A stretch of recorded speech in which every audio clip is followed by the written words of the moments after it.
Shalom and welcome to 2 Minutes of Torah. This year is entitled Rabbi Aharon Lichtenstein Zecher Tzadik Livracha, the master of intellectual honesty. Everyone knows what a great giant Rabbi Aharon was, both in Lomdus, learning, Midos, true lover of Klal Yisrael, such a humble man, but also fiercely intellectually honest. I'd like to just give some examples of that.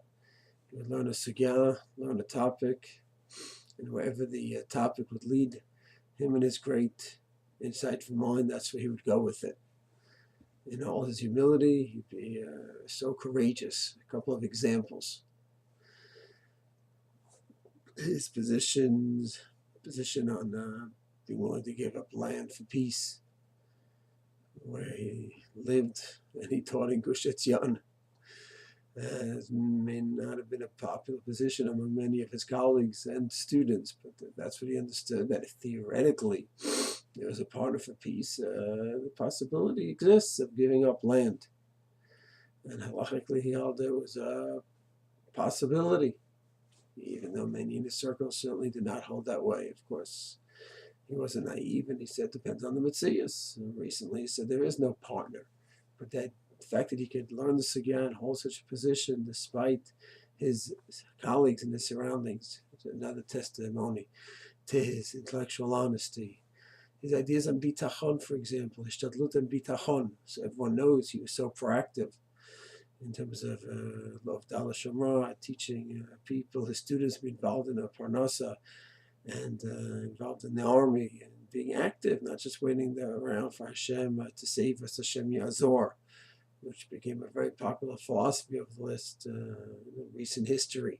He had to be proactive, and yet, when he goes to the sugya on bitachon, trust in Hashem, brought down in by his light, translated by Reuben Ziegler, he quotes the Ramban, who seems to say that when Israel, the Jewish people, on a high level of total faith in Hashem and the bitachon in Hashem, they don't have to do anything. They don't have to go to a doctor to heal them, just have faith in Hashem.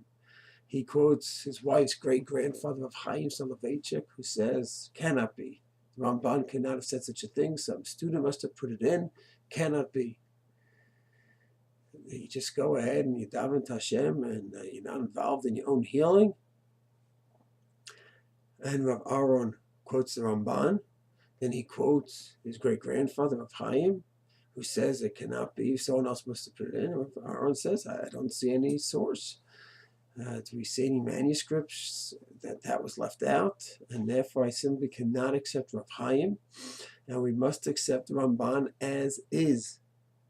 That the Ramban holds you can be totally passive when it comes to medicine in certain conditions. And if all of Israel is living in a certain way, that's it.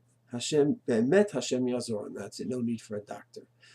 So he'll show the shita, and in any area where there was a shita which seemed to be against what he holds, didn't make a difference. Whether he's talking about Eretz Yisrael, quoting Rav Chaim in Tosfos, one of the Bahala, the Rishonim in Tosfos, who says, no, there's no mitzvah to make aliyah today, a radical shita. If he's giving a shia, of course he's going to mention that as well. Rav Aharon had no goal of pushing his own agenda. He simply had a goal of giving over emes, whether it seemed to be a comfortable position that happened to be involved in line with his view, totally against his view, nothing to do with anything. Simply wanted emes, and that's what he gave over to all of his talmidim. Shalom.